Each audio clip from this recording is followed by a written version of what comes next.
بسم اللہ الرحمن الرحیم۔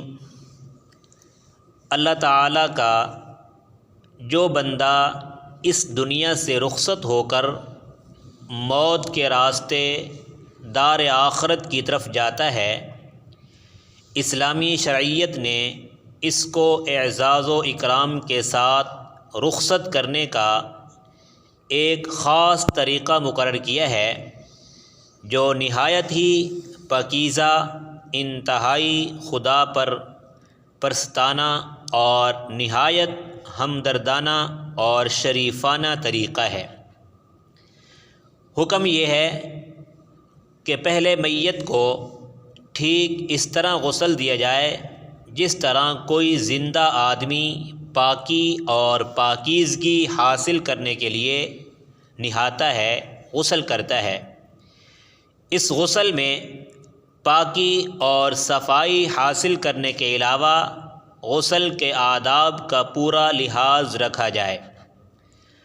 غسل کے پانی میں وہ چیزیں شامل کی جائیں جو میل کچیل کو صاف کرنے کے لیے لوگ زندگی میں نہانے میں استعمال کرتے ہیں۔ اس کے علاوہ آخر میں کافور جیسی خوشبو بھی پانی میں شامل کی جائے تاکہ میت کا جسم پاک صاف ہونے کے علاوہ معطر یعنی خوشبودار بھی ہو جائے۔ پھر اچھے صاف ستھرے پاک کپڑوں میں کفنایا جائے، لیکن اس سلسلہ میں اسراف سے یعنی فضول خرچی سے کام نہ کیا جائے۔ اس کے بعد جماعت کے ساتھ نماز جنازہ پڑھی جائے، جس میں میت کے لیے مغفرت اور رحمت کی دعا کا اہتمام اور یہ اخلاص سے کی جائے۔ پھر اکرام و احترام کے ساتھ بظاہر قبر کے حوالے اور فی الحقیقت اللہ رب العزت کے رحمت کے سپرد کیا جائے۔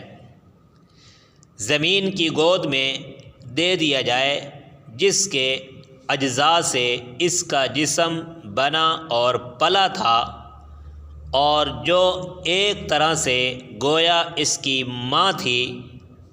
پھر لوگ زبانی اور عملی طور پر میت کے اقارب اور گھر والوں کی غمخواری اور ہمدردی کریں اور ان کی تسلی اور تشفی اور غم ہلکا کرنے کے لیے کوشش کریں، یعنی ان کے سامنے ایسے الفاظ استعمال کریں جن سے ان کا غم ہلکا ہو جائے اور انہیں تسلی ہو کہ شریعت نے میت یعنی مرنے کے بعد اس کے لیے تسلی کے الفاظ اور پھر تسلی حاصل کر کے اس پر صبر کرنے پر اللہ رب العزت کی طرف سے بہت اجر و ثواب کی امید ہے۔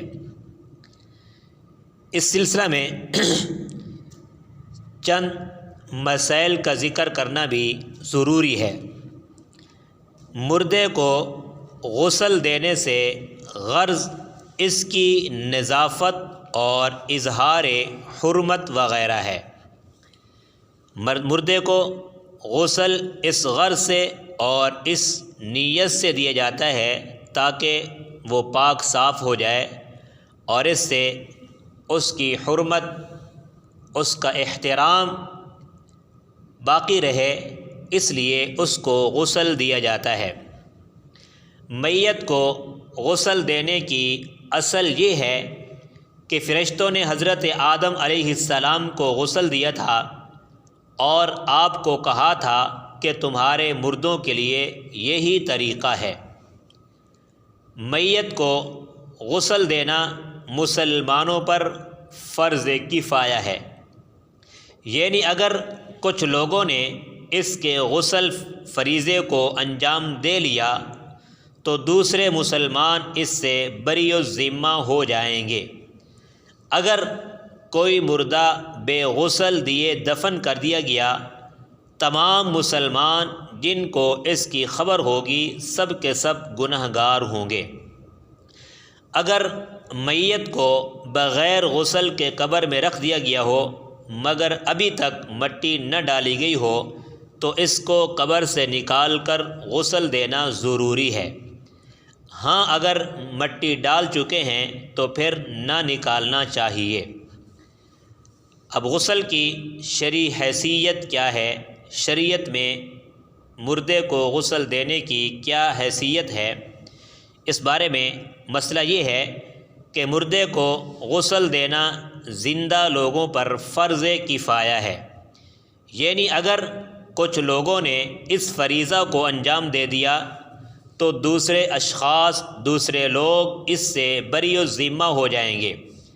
اور غسل دینا مردہ کو ایک بار فرض ہے، اس طور پر کہ تمام بدن پر پانی پہنچ جائے، اور 3 بار پانی بہانا یہ سنت ہے۔ اگر ایک مرتبہ پانی ڈالیں گے اس سے فرض غسل ادا ہو جائے گا، 3 مرتبہ پانی بہائیں گے تو یہ سنت ہے، اس میں ثواب بھی ہے اور میت کے لیے نظافت اور صفائی کے حوالے سے بھی بہترین ہے۔ اب مسئلہ یہ ہے کہ میت کو جو آدمی غسل دیتا ہے، میت کو نہاتا ہے، اس کے لیے اس کی اجرت لینا شرعاً کیسا ہے؟ اجرت لینا جائز ہے ناجائز ہے؟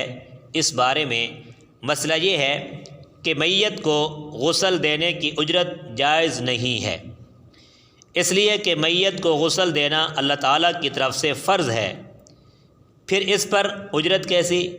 ہاں اگر چند اشخاص، چند لوگ غسل دینے والے موجود ہوں تو پھر اجرت جائز ہے، کیونکہ ایسی صورت میں کسی خاص شخص پر مردہ کا غسل دینا فرض نہیں ہے۔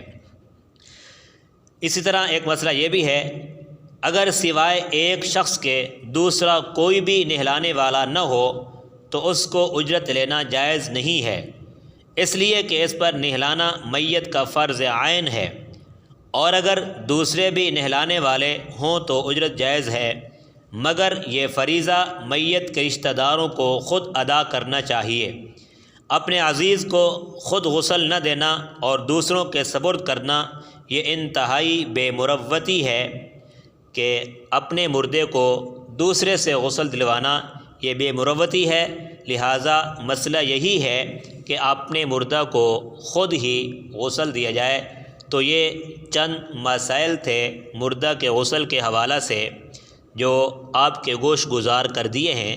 اللہ ہم سب کو ان مسائل کے تحت اپنے مردوں کے ساتھ تعلق اور اپنے مردوں کے ساتھ یہی رویہ اختیار کرنے کی توفیق عطا فرمائے۔